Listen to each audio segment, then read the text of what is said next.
नमस्कार मित्रांनो, आपल्या सर्वांचे स्वागत आहे मराठी बिग बॉस कट्टा या आपल्या यूट्यूब चॅनलवर।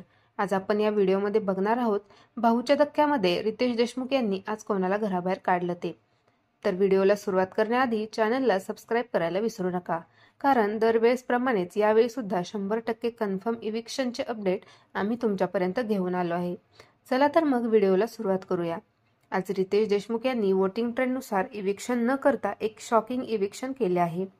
जर आपण वोटिंग ट्रेंड बघितला तर त्यानुसार 1 नंबरवरती राज्य करत होता सूरज चव्हाण। सूरजने जवळपास 80% वोट घेऊन सर्वांना खूप मागे टाकले होते। त्यानंतर 2 नंबरवरती होती निक्की। निक्कीला तिच्या निगेटिव्ह गेममुळे आणि मागील आठवड्यामध्ये महाराष्ट्राचा अपमान केला त्यामुळे महाराष्ट्रामधून सपोर्ट मिळाला नाही, परंतु तिला तिच्या फॉलोअर्सकडून खूप सपोर्ट मिळाला। नंबर 3 वरती होती योगिता। 4 नंबरवरती होते पंढरीनाथ। त्यांचा घरातील वावर कमी दिसतोय त्यामुळे कुठेतरी त्यांना कमी वोट मिळाले होते। 5 नंबरवरती निखिल होते। त्यांचा घरामध्ये काहीच गेम दिसत नाही त्यामुळे त्यांना लोकांचा सपोर्ट देखील काहीच मिळाला नाही। आणि सर्वात कमी वोट मिळवून 6 नंबरवरती घनश्याम होता।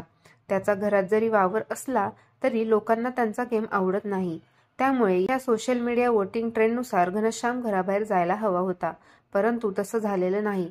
घनश्यामला जरी कमी वोट असले तरी त्याला बिग बॉसने अजून काही दिवस घरामध्ये राहण्याची संधी दिली आहे, कारण तो निगेटिव्ह जरी असला तरी कंटेंट देत आहे। रितेश देशमुख यांनी भाऊच्या धक्क्यावरती आज कोणतेच इविक्शन केले नाही, त्यामुळे आज घराबाहेर कोणीच गेलेलं नाही। तुम्हाला या नो इविक्शन बद्दल काय वाटतं ते कमेंट करून नक्की सांगा आणि अशाच अपडेटसाठी आपल्या चॅनलला सबस्क्राइब करायला विसरू नका। धन्यवाद।